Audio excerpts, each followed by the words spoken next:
So when an organism has more than one cell, very often its cells have special jobs. When its cells have special jobs, what is that called? The cell is what? Yeah, it's specialized. Okay, now let's build on that question. If a cell is specialized, it had to go through some process to become specialized. So it went through a process to become specialized, where before that process it could do anything, and after that process it could only do its job. What's that process called? That one was a little bit tougher. Anybody else have an answer that I didn't get to check? Okay. It's a process where they become different from other cells. They go through differentiation. Differentiation. You knew that. You knew that. Okay. All living things have to use energy. Have to use energy. This is a 3-point question. There are 3 kinds of living things that can make their own chemical energy from sunlight. What are those 3 kinds of living things? So plants can produce energy from the sun. Bacteria, some bacteria can produce energy from the sun. Not a whole lot, but some. And algae can produce energy from the sun.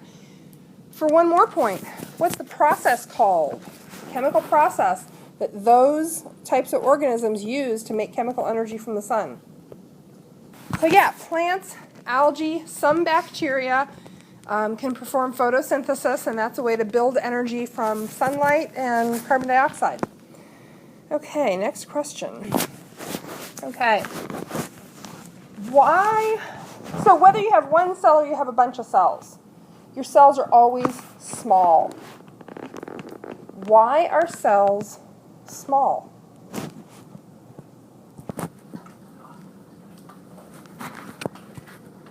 Yeah. Okay, so cells have to stay small because they move everything in and out through their cell membrane, through that surface. And the bigger they get, the less surface they have for every piece of volume. So the larger that, the smaller the surface to volume ratio. So they have to keep their surface to volume ratio manageable so that they can get stuff in and out of the cell effectively. I'll repeat the question. Living things are organized at multiple levels. Cells with similar jobs can group together to form blank. And then those things, blank, can group together to form blank. And those can group together to form blank. So 4-point question, 4 levels of organization. Okay, so cells with similar functions join together and form tissues. And tissues can join together to form organs. And a bunch of organs joins together and forms a organ system. And a bunch of organ systems makes an organism, a living thing. Good. What is the term for the sum of all the chemical processes that happen in any living thing? The sum of all chemical processes that happen in any living thing is called, it's what? Okay, you may have heard this term used related to how fast you can burn off a quart of ice cream. What is it? Man, he's got a really fast metabolism. Metabolism is the sum of all the chemical processes that happen in any living thing. So a plant has a metabolism. A bacterial cell has a metabolism. You have a metabolism. An oak tree has a metabolism. It's just all the chemical processes happening in a living thing. Okay. Next question. Living things really need to have steady, stable state. No big disturbances. No big disturbances. What is that idea called? Living things maintain blank. They keep stable internal conditions. I bet the minute I say it, you're going to go, oh, I knew that. Staying the same, like standing still, stay, stand. Same, homo or homeo. Homeostasis, steady internal conditions. Okay, so 2-point question. With regards to the concept of homeostasis, what are the 2 things that a lot of organisms regulate? Multicellular organisms typically regulate 2 things, or control 2 things about their conditions, their internal conditions. What are the 2 things that most living things have some amount of control over? Okay, so living things typically can control their temperature, multicellular things like you, and they can control their water balance. So now, let's think about something. We said that single-celled organisms can't control their temperature. Like bacteria cannot control their temperature. Explain. This will be I'll make this a 4-point question because it's thinking. Explain why you get a fever when you get sick. Explain why you get a fever when you get sick. All right, why does your temperature rise? Because bacteria can't survive higher temps. So heating up the environment for them kills them. This is kind of like cooking your meat, your hamburger to 160.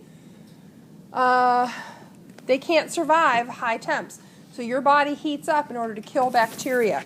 Okay, we're going to stop there, but let's talk a little bit about what to expect tomorrow. Your quiz will probably be about 10 to 15 multiple choice questions. You'll have some fill-ins, and you'll probably have 1 short answer or 2. So what are some things I could ask you for short answers? Well, I could ask something like that. I could ask for a real-life example of your body attempting to maintain homeostasis. What are some? Goosebumps when you get cold. Goosebumps when you get cold. Sweat when you get too hot. Sweat when you get hot. Shivering. Rabbits' big ears are an example of organism attempting to maintain homeostasis. Those are like big radiators. Not sweating when you're dehydrated. Yeah, your body's maintaining moisture when you're dehydrated. Those are good things. We didn't get to do a whole lot of questions on sexual and asexual reproduction. Those are also some good questions. So what's the big, if you had to distinguish between sexual and asexual reproduction, what's the big clue that it's asexual? You do it on your own. 1 parent. Yeah, 1 parent. What's the big clue that it's sexual? 2 parents. Whether or not those parents ever meet, it is sexual reproduction. So we talked about fish. The male makes a nest. The female comes along, squirts her eggs in it. The male might come by 5 or 10 minutes later and squirt sperm on top of them. They never saw one another. They never touched. There were no fishy lips. Guess what? Is it still sexual reproduction? Yeah, because there are 2 parents. There are eggs and sperm. Trees. You come out in the spring and your car is covered with yellow dust. What is that? Pollen. Also known as plant sperm. You can really freak your family out by walking back in the house and declaring, "Oh, the car is covered in sperm." But it's true. If you're parking under pine trees or something, you should try that this spring. It's a whole lot of fun. That'd be funny on YouTube, the reaction. Yeah, you could. That would be a great reaction capture video. Yes, it would. So those are good kinds of questions. What's the big advantage with sexual reproduction? There's differences in Yeah. Look around. Look at how different you all are. And you're not even that different. You share, oh my gosh, 99.99% of your DNA, and look at how different you all are. But you all have 2 eyes, 1 nose, 1 mouth. Okay, I'll see you tomorrow. Have a wonderful evening.